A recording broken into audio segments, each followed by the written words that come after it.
Hey guys, and welcome back to another episode of Federico Talks Watches.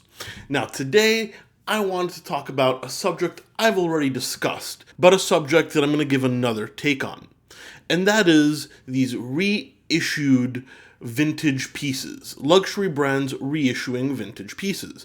Now, I made a video about this about a month ago, where I accused, or at the very least suggested, that the Swiss watch industry was maybe resting on its laurels and, was maybe a little bit lazy to come out with new products, especially in a climate where sales are down. So maybe they were playing it safe.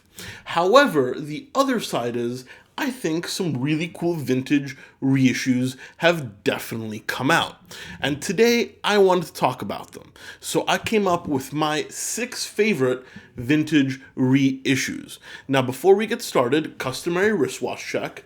I am still wearing the Breitling Chronomat Evolution.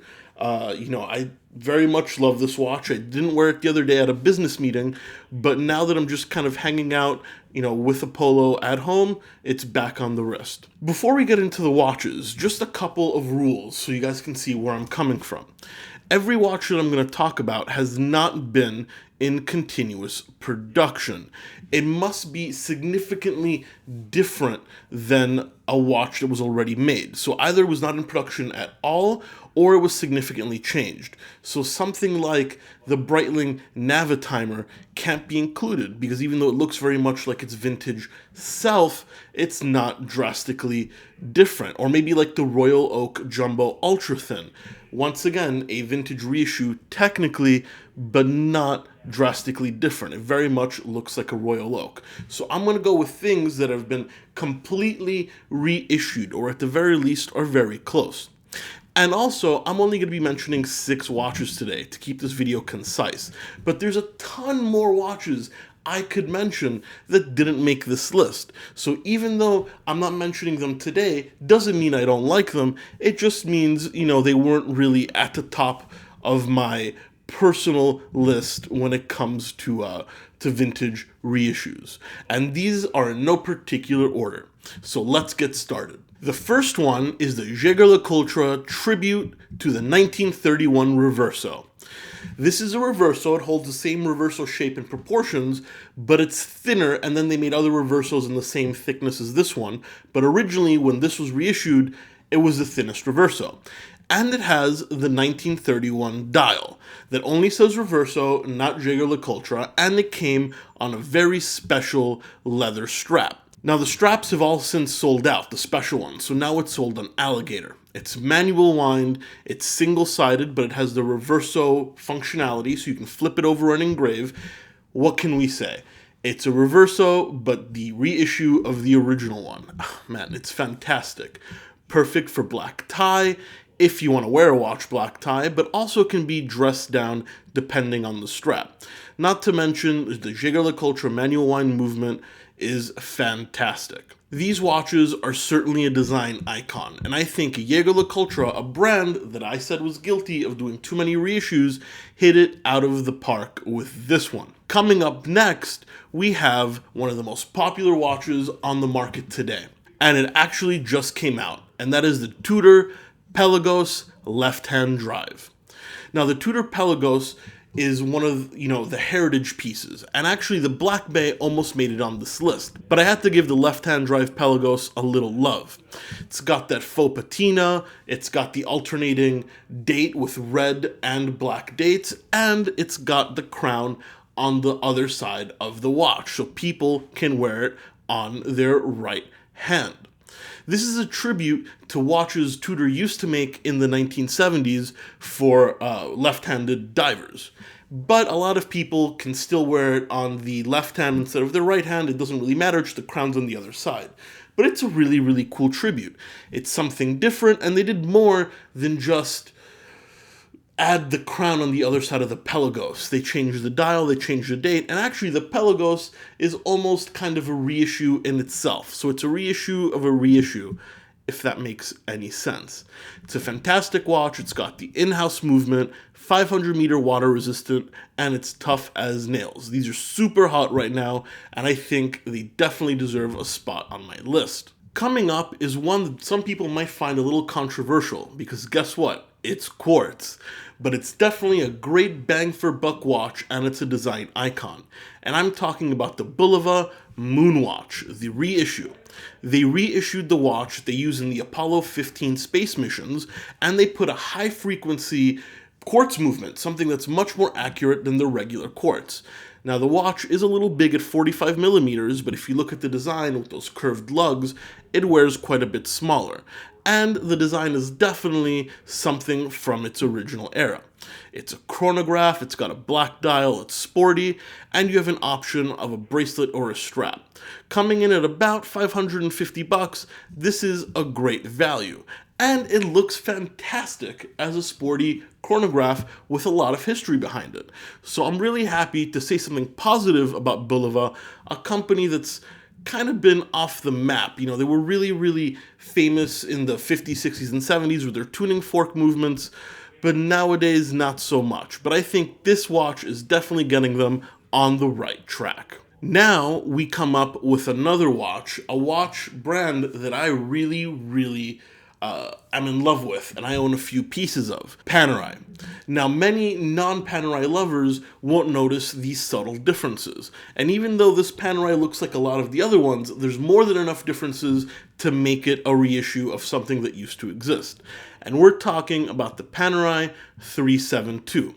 Well, first off, it's a massive 47 millimeters. This is the size that the Panerai divers used to be when they were made in World War II. And it's got a plexi crystal, another thing that harkens back. Notice the dial, no seconds, just the time, very legible sandwich dial. And to make the reissue even better, they put their modern 3-day power reserve movement completely in-house in this watch.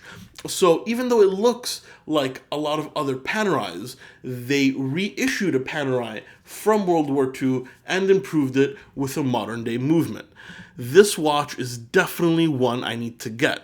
They have done this in the past with the Panerai 127, the iconic Fiddy, as it's called. But those watches in steel have now climbed up into the $20,000+, and this is meant to be its replacement. These watches are really skyrocketing in value, which I'm disappointed in because I really want to pick one up, and the more I save, the kind of more expensive they get. So I better act quick if I don't want to spend a fortune. This is going to be a holy grail amongst Panerai collectors. This next one is a brand we already talked about, and that is the Jaeger-LeCoultre Deep Sea Alarm. Yes, I already said previously in this video and in another video that Jaeger is a little guilty of doing too many reissues in my opinion, and they've done way more than just two, but this is another great one. This is like the JLC Polaris of old. It's a diving watch with a little bit of that faux patina and that dive, that old school dive bezel, but with an alarm movement. And now the Memovox has been made for many years in continuous production, but they haven't made a diving Memovox for many years, and this is the reissue. They even went as far as to put a similar case engraving on the back and a sailcloth strap, something that hasn't been popular in decades. I think this is a fantastic watch. It's got that really quirky complication with the alarm. It looks very much like the watch it's harkening back to. And you know what? It's not priced too badly when you can find one. Even though these were really hyped up when they came out, and I don't think they've kind of reached that level of hype and popularity that Jaeger was hoping for, I think it's going to be a future classic. It's just so cool to see this other play on the dive watch, something so different than a Submariner or a Speedmaster, something really that harkens back to the era of when the original was made. And that is the Jaeger-LeCoultre Deep Sea Alarm, or rather, tribute to the Deep Sea Alarm. And lastly on this list is the highest end watch I'm going to talk about tonight, and a watch that I've actually mentioned a few videos ago in my top 10 non-round watch videos. I'll put a link right up here, and that is the Cartier Crash. What can I say? This is so very different. The story is that somebody in London had a Cartier tank that kind of got destroyed and brought it in for service. He wanted Cartier to service the movement, but leave the shape of the crushed watch intact. And a lot of other people say that it was inspired by Salvador Dali. I'm not entirely sure which one is true, but what I can say is this is a magnificent piece of horology. If you take a look, it's fully skeletonized, and the movement is based in the shape of the case. Now, people already find it impressive when you have a rectangular watch and you use a rectangular movement like Jaeger does, because people can just be lazy and put round movements. But to base the main plate of your movement around this odd shape is just genius. In fact, this is pretty pricey, and it was designed as part of Cartier's Haute Horlogerie collection. So it's definitely something very, very special and not easily found. They're limited edition, and they've been blown up in size to be worn by the modern gentleman. Man, this is the ultimate collector's piece. It's so different. It's definitely not a first watch for somebody, but it's a watch for somebody that's had a few watches and just wants something completely unique, or as unique as possible without going completely bespoke. And that has to make this list, because it's such a beautiful watch that, is very true to its original design, but isn't just something else. It's something that the market needed, a little bit of innovation. And in this case, I can forgive Cartier for the reissue, because the original watch was so innovative that this is totally okay, that they took, a page out of their archives and made this watch. Anyway, what do you guys think? What are some of your favorite reissues? The Oris 65, the Tag Heuer Monaco, maybe the Longines Legend Diver?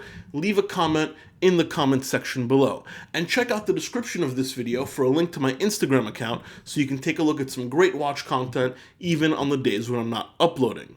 Please don't forget to like and subscribe so you don't miss any more content. It really does help. And thank you so much for sticking around for another episode of Federico Talks Watches. I'll catch you guys in the next one. Take care.